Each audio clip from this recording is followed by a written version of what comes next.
Welcome back to HIM tutorials. We are doing chapter 14 electricity and circuits, and today we are going to do the subtopic, that is structure of an atom. We will study in it what is atom and what are the subatomic particles of the atom and which subatomic particle is responsible for carrying out the current. So let's start. As we had already discussed that atom is the indivisible particle considered in ancient time, but later on number of experiments goes on and scientists does experimentation on lot of material, and they found that the atom is made up of three different type of subatomic particles. So let's see what are they.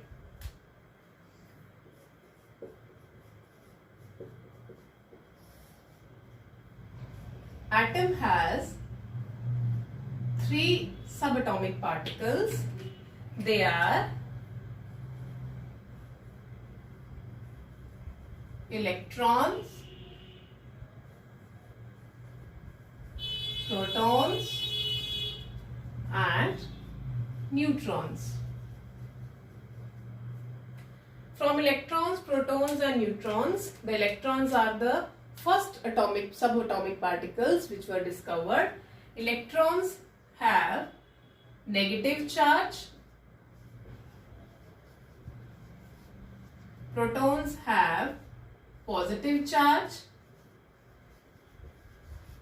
and neutrons are neutral, so they have no charge. Electrons were discovered by J.J.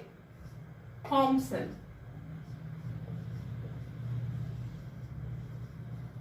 Protons were discovered by Rutherford. And neutrons were discovered by Chadwick. Protons and neutrons, they both live inside a common part, and that is called as nucleus. Also, they are commonly called as nucleons. So this is the basic, you can say, particles which are present in the atom: electron, protons, neutrons. And if we go for the atomic structure, so it is something like this. In the center, there is presence of a nucleus, and this nucleus consists of proton and neutron. So around the nucleus, there is presence of ring-like structures,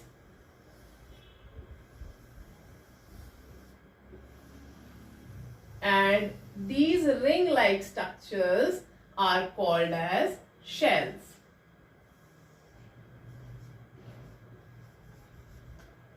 The outermost shell, that is called as the valence shell.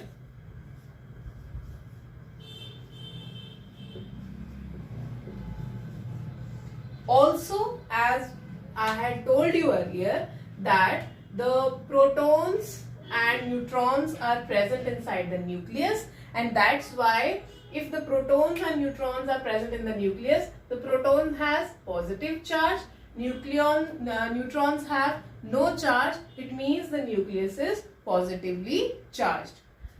Around the rings which are present as shells, they have electrons in them.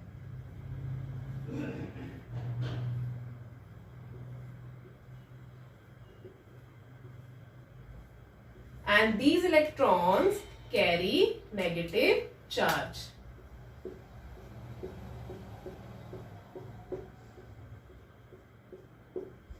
So before going further, let's have a look upon the charges, as two types of charges are present, positive and negative. We know that positive charge and positive charge, they repel each other. Similarly, negative charge and negative charge repel each other, but positive charge and negative, they attract each other. If you look here, then you will find that the nucleus is positively charged and electrons are negatively charged. So if such a strong positive charge is present between and negative charge is present outside, why don't these electrons get collapsed in between the nucleus and the nucleus get disappeared? But it doesn't happen. Atoms exist with this type of structure. How? Because in the center nucleus is present and it has very high protons in it, or you can say it has a positive charge in it. Similarly, on the same time, neutrons are present, neutrons have no charge. So, howsoever these neutrons compensate the positive charge of the protons, and very nicely they live inside the nucleus with the help of nuclear forces. On the second side, if we go for the electrons, then these electrons are bounded by the nucleus by the electromagnetic forces, and due to this, these electrons revolve in these type of shells around the nucleus. So this is howsoever the atom come into existence. Now these electrons are the responsible ions which are carrying electric current. So we have discussed earlier that everything is made up of atoms. So if everything in this universe is made up of atoms, so why not all materials gives a shock? For example, if I take an example of this marker, so this is also made up of atom and I am holding it, and it has also charge containing particles as electrons. So why not this marker giving me electric shock? Why not when I am touching this board, this is giving me electric shock? So to answer this question, let's go through a simple activity. But first of all, I tell you that in each atom, the number of protons is always equal to the number of electrons. I repeat, the number of protons is always equal to the number of electrons. We will make a simple table as protons and electrons. So, if the protons are 6 in number, then electrons will also be 6 in number because their number is same in each atom. So protons have positive charge and electrons have negative charge. So what is happening here? This positive charge will cancel the equal amount of negative charge and the net value will become 0. So the atom is having no charge on it. So atom is electrically neutral. If the atom is electrically neutral, then how it is possible that it is conducting charge? So let's see that how atom conducts the charge. We will go for 2 more atoms.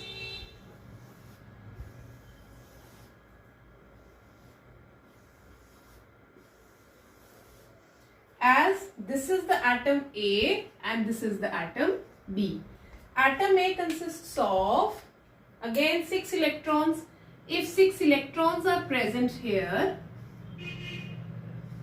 and similarly 6 electrons are present over here, so the proton number will also be 6. We will make a table for the both as number of protons and number of electrons. Here also number of protons and number of electrons. So what is happening here? As the atom is electrically neutral, it is not carrying any kind of charge. When it will carry charge?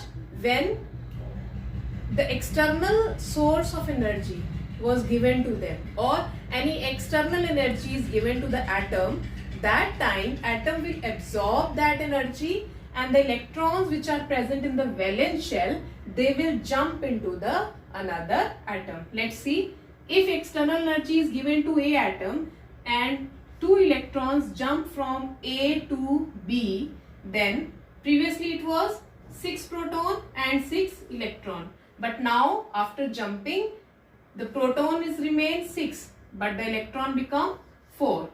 Similarly, if we look over here, this atom is losing the electrons and B atom is gaining the electrons. So what is happening here? Previously, before gaining, the number of protons was 6, electrons was also 6. So that's why in this condition it is neutral. Here it is also neutral. But after the gaining of electrons, this B atom has got, the proton number is same, but the electron number increases. Now what is happening here? The proton number is 6, but the electron number decreases. It means positive charge increases. So in this condition, when an atom loses the electrons, at that time positive charge increases and the atom becomes positive ion. And in this condition, when the atom gains the electron and the number of electron increases as compared to the number of protons, then it will become negative ion. So I think this is clarified to you that whensoever the external energy is given to the atoms, they absorb it, and actually the electrons, they will shift from one atom to another. When the electrons shift from one atom to another, that time they will carry charge along with them, and that atom which loses the electrons become positive ion, and that atom which gains the electron, that become negative ion. If I consider an example of a material, like I'll consider a wire of copper. So in a wire of copper, as copper wire is solid in nature, so all the atoms are tightly packed. It means in solids, atoms are not moving. So how the charge will move? Again the concept is same, that atoms has in their valence shell, electrons are present, and whensoever the external energy is given to them, energy can be given with any kind of source like cell or battery or something, another source will be there, but that source of energy must be continuous. And what will happen here? These electrons will start moving, they will start shifting, and as they shifts, as the continuous flow of energy is there and they are continuously absorbing the energy and they are shifting from one atom to another to another to another, so they are carrying the charge. So if here I say that current is nothing but the flow of electrons, also I can say the flow of electrons means the flow of negative charge. So one and the same thing. So what is the definition of electricity here? Electricity is the flow of electric current. What is current? The current is the flow of electrons, the flow of charge. And what kind of charge? Negative charge. One thing more I had here, that all materials do not conduct electricity. So those materials which conduct electricity are called as conductors, and those materials which do not conduct electricity, they are called as insulators. Why they are conducting electricity? Conductors. Why the conductors are conducting electricity? Because they have free electrons. They have free electrons in their valence shell. This shell, outermost shell. So easily electrons gain energy, absorb energy, and they shift from one atom to another. But in case of insulators, all the electrons, they are very tightly bounded and they have no space. The next atom has no space for the electrons to come and to gain. So that's why they do not conduct electricity, because they do not have free electrons. So I hope you understand this, that what is atom? Atom is made up of 3 subatomic particles: electrons, protons, neutrons. Electrons have negative charge, protons have positive charge, neutrons have no charge. Protons and neutrons, they live inside the nucleus. Nucleus is positively charged. The round shells which are present over here, they are having electrons in them. Electrons are negatively charged. The net charge on atom is 0, but when the electrons gain any kind of energy, external energy, what will happen? The electrons will jump from their valence shell to the another atom, they becoming ion. The atom which loses the charge, they become positive ion, and which gains the charge, they become negative ion. And similarly, the conductors and insulators are those here, and in conductors the electrons can flow, move easily, and in insulators the electrons can't move easily, so that's why they do not conduct the electricity. And at last, if I say that electricity is the flow of negative charge, that is also true. So I hope you understand this. So up to our next video, keep watching. Thank you.